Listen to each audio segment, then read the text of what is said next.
Ferrari has just revealed a brand new hypercar. Well, sort of. It's actually a digital concept car you'll be able to drive in Gran Turismo 7. But Ferrari said this car shows what future Ferrari racing cars and road cars will be like. I'm talking about cars such as the long-awaited LaFerrari successor. But that's not all. I've also found Ferrari painting images that shows it's also working on a new car that's completely different from everything it's done before. And in this video, I'm going to give you all the juicy details. And I'm going to show you renders of what Ferrari's secret project could look like. Anyway, I'm Matt Watson, and you're watching Car Wow.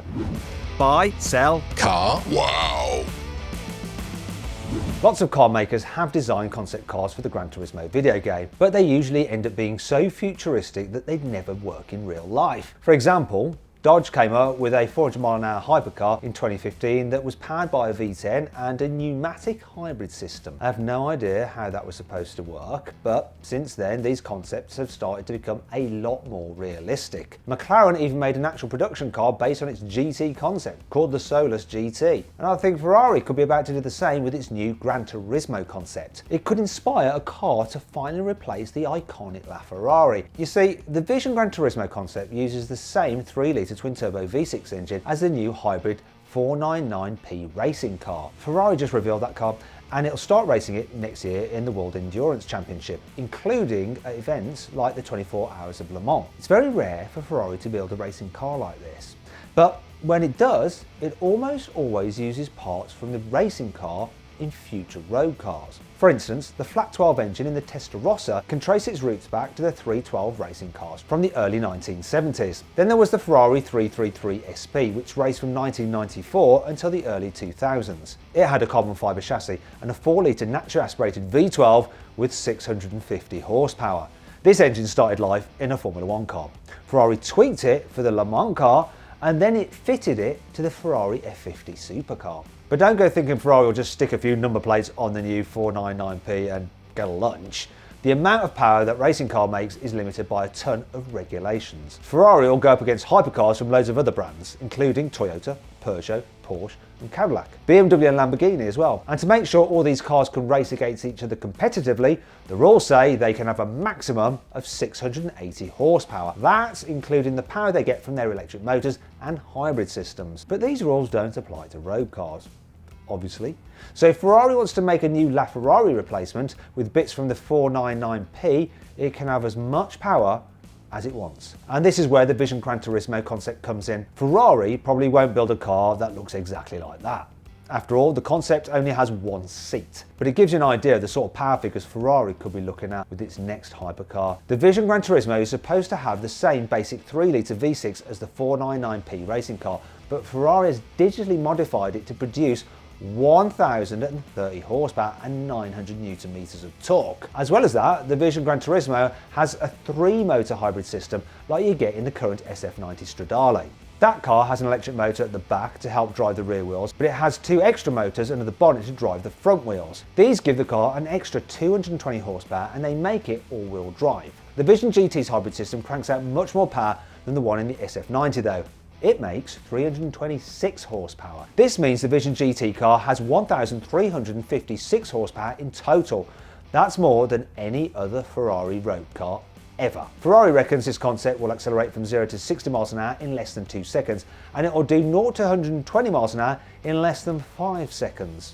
Which is mad. To give you an idea how quick that is, the SF90 Stradale does 0 to 60 miles an hour in 2.5 seconds, and it takes 6.7 seconds to do 0 to 120 miles an hour. But it might be a little while before Ferrari starts selling a LaFerrari replacement inspired by this Vision Gran Turismo car. After all, Ferrari has its hands full next year getting the Purosangue production line up and running, but it has found some time to work on a few secret projects that you probably don't know about. First up is an upgraded version of the SF90. This will probably be a hardcore track focus special edition like the old 488 Pista. Here are some photos of a camouflage prototype being driven on the road. It looks pretty similar to the standard car at first, but there are lots of important differences. The front bumper has some new fins and splitters that you don't get on the normal road car, and there's a new U-shaped intake in the centre too. And above that, the bonnet has these new ridges that remind me of the old 488 Pista. This new SF90 also has wider side skirts than the standard car, and there's a flat rear windscreen and a new rear bumper with extra trim around the exhaust. Now, Ferrari hasn't confirmed any details about this new model yet, but this could be a very special car. It's possible that a faster SF90 could come with the hybrid system that Ferrari just teased with the Vision Gran Turismo concept. After all, both cars have a very similar tri-motor setup, but the concept has about 106 horsepower more than the standard SF90. Stick this tech into an SF90 and you could end up with more than 1,100 horsepower. Where could this extra power be coming from? Well, it could be some upgraded motors or a new battery. The current SF90 runs on 350 volts. That's slightly less than you get in most pure EVs. They tend to run at around 400 volts.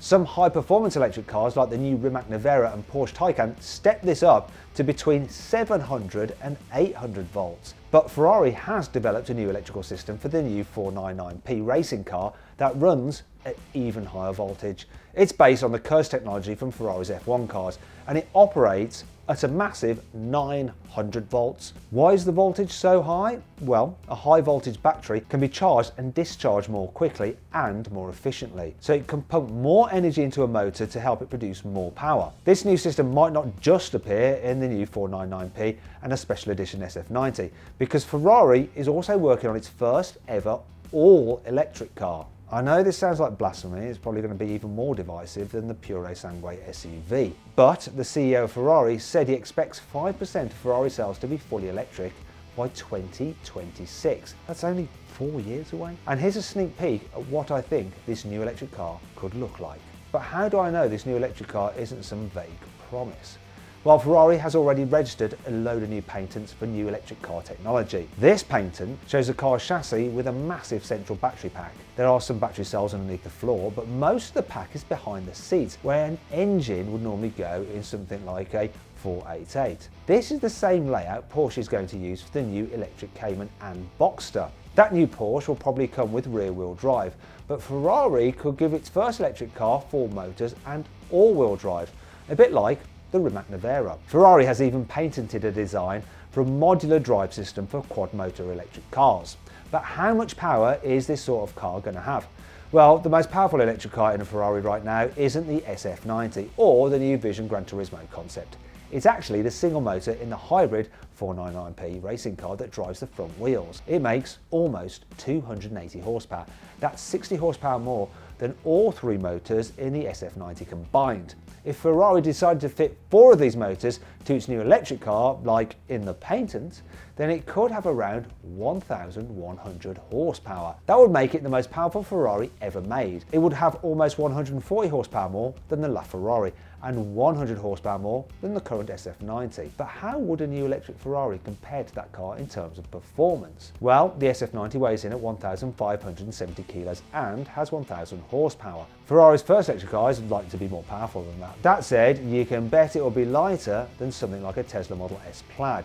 That car has 1,020 horsepower, but it weighs almost 2.2 tons. Despite that, I've still timed a Plaid from 0 to 60 in 2.4 seconds, which is quicker than I did in the SF90. That means that if Ferrari's first EV has more power than the Tesla, but weighs less, then it should do 0 to 60 miles an hour quicker, possibly in less than 2 seconds. But will this new electric Ferrari be quicker than the Rimac Nevera? And do I need to call up Mate Rimac to organise a rematch? After all, his car absolutely destroyed a normal SF90 when I drag raced them last year.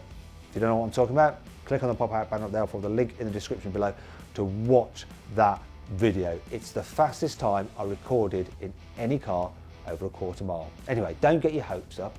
The Rimac Nevera is a multi-million-pound hypercar with almost 2,000 horsepower. Ferrari's first EV might not be a limited edition hypercar. You see, Ferrari's flagship car at the moment is not the most powerful car it makes. It isn't even the quickest accelerating car it makes. It's the Daytona SP3. This costs more than £2 million, but it doesn't have a fancy hybrid system. It has an old-school naturally aspirated V12. This means it only has 840 horsepower, which is 160 horsepower less than an SF90.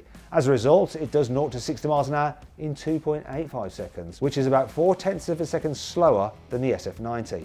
Ferrari does plan to keep making cars with pure internal combustion engines, like the SP3, until 2030, possibly by designing them to run on synthetic fuels. But by then, Ferrari reckons only 20% of its car sales will come with a pure internal combustion engine. Everything else will be hybrid or electric. This means cars like the SP3 are going to become more and more exclusive, which means they'll probably get more and more expensive. The upside is that Ferrari's other hybrid and electric cars are probably going to become more mainstream. There's a chance that a Ferrari EV might end up being much cheaper than the multi-million-pound LaFerrari and Daytona SP3. Although, because it's a Ferrari, you'll still have to jump through a few hoops just to get your name on the list, no matter how rich you are. Anyhow, I hope you all enjoyed the video. If you did, give it a like. Let me know some other videos you'd like to see. And click on those windows there to watch some more videos. And if you click on that box there, you can go to CarWow and we will help you sell your car. Just upload some photos, give a brief description, and our dealers will bid on your car to make sure you get a great price for it. Thanks for watching.